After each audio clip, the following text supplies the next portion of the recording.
जय श्री कृष्णा। आपका दीपशिखा के चैनल में स्वागत है। श्रीमद् भगवत गीता अध्याय 3 भाग 5। नैव तस्य कृतेनार्थो नाकृतेने कश्चन न चास्य सर्वभूतेषु कश्चिदर्थव्यपाश्रयः। इसका भावार्थ है, स्वरूप सिद्ध व्यक्ति के लिए न तो अपने नियत कर्मों को करने की आवश्यकता रह जाती है, न ऐसा कर्म न करने का कोई कारण ही रहता है। उसे किसी अन्य जीव पर निर्भर रहने की आवश्यकता भी नहीं रह जाती। इसका तात्पर्य है, स्वरूप सिद्ध व्यक्ति को कृष्ण भावना भावित कर्म के अतिरिक्त कुछ भी करना नहीं होता। किंतु यह कृष्ण भावनामृत निष्क्रियता भी नहीं है, जैसा कि अगले श्लोकों में बताया जाएगा। कृष्ण भावना भावित व्यक्ति किसी की शरण ग्रहण नहीं करता, चाहे वह मनुष्य हो या देवता। कृष्ण भावनामृत में वह जो भी करता है कि उसके कर्तव्य संपादन के लिए पर्याप्त है। तस्मात् सक्तः सक्तं कार्यं कर्म समाचार असक्तो ह्याचरण कर्म परमाप्नोति पुरुषः।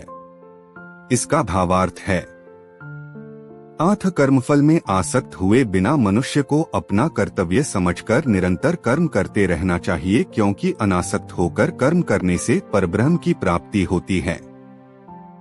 इसका तात्पर्य है, भक्तों के लिए श्री भगवान परम हैं और निर्विशेषवादियों के लिए मुक्ति परम है। आथ जो व्यक्ति समुचित पथ प्रदर्शन पाकर और कर्मफल से अनासक्त होकर कृष्ण के लिए या कृष्ण भावनामृत में कार्य करता है, वह निश्चित रूप से जीवन लक्ष्य की ओर प्रगति करता है। अर्जुन से कहा जा रहा है कि वह कृष्ण के लिए कुरुक्षेत्र के युद्ध में लड़े, क्योंकि कृष्ण की इच्छा है कि वह ऐसा करे। उत्तम व्यक्ति होना या अहिंसक होना व्यक्तिगत आसक्ति है, किंतु फल की आसक्ति से रहित होकर कार्य करना परमात्मा के लिए कार्य करना है। यह उच्चतम कोटि का पूर्ण कर्म है, जिसकी संस्तुति भगवान कृष्ण ने की है। नियत यज्ञ जैसे वैदिक अनुष्ठान उन पाप कर्मों की शुद्धि के लिए किए जाते हैं जो इंद्रिय तृप्ति के उद्देश्य से किए गए हों। किंतु कृष्ण भावनामृत में जो कर्म किया जाता है वह अच्छे या बुरे कर्म के फलों से परे है।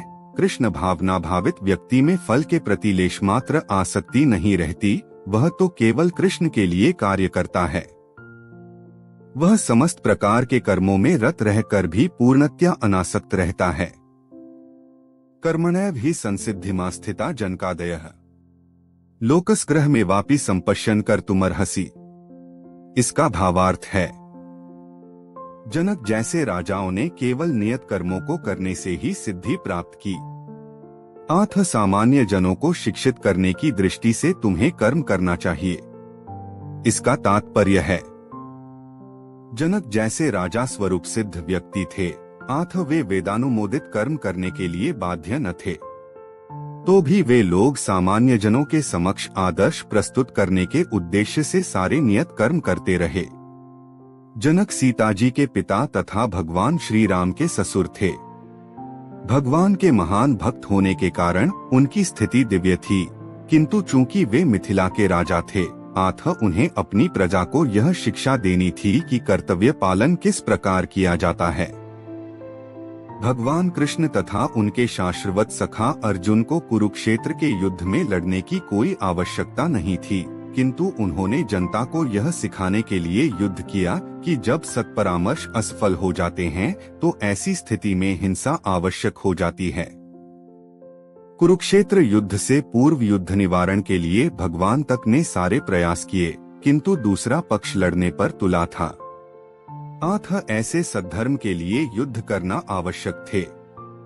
यद्यपि कृष्ण भावना भावित व्यक्ति को संसार में कोई रुचि हो सकती, तो भी वह जनता को यह सिखाने के लिए कि किस तरह रहना और कार्य करना चाहिए, कर्म करता रहता है।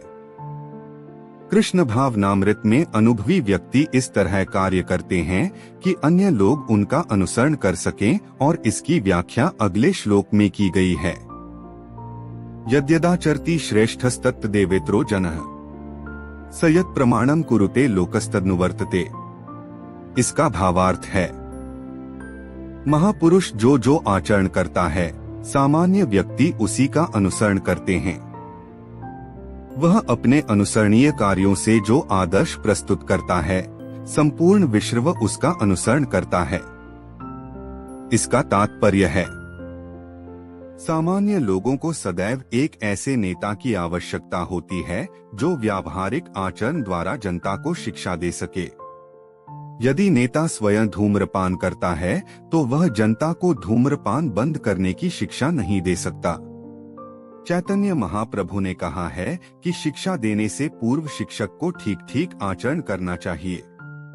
जो इस प्रकार शिक्षा देता है वह आचार्य या आदर्श शिक्षक कहलाता है। अतः शिक्षक को चाहिए कि सामान्य जन को शिक्षा देने के लिए स्वयं शास्त्रीय सिद्धांतों का पालन करे। कोई भी शिक्षक प्राचीन प्रमाणिक ग्रंथों के नियमों के विपरीत कोई नियम नहीं बना सकता। मनुसंहिता जैसे प्रामाणिक ग्रंथ मानव समाज के लिए अनुसरणीय आदर्श ग्रंथ हैं। अतः नेता को उपदेश ऐसे आदर्श शास्त्रों के नियमों पर आधारित होना चाहिए। जो व्यक्ति अपनी उन्नति चाहता है उसे महान शिक्षकों द्वारा अभ्यास किए जाने वाले आदर्श नियमों का पालन करना चाहिए।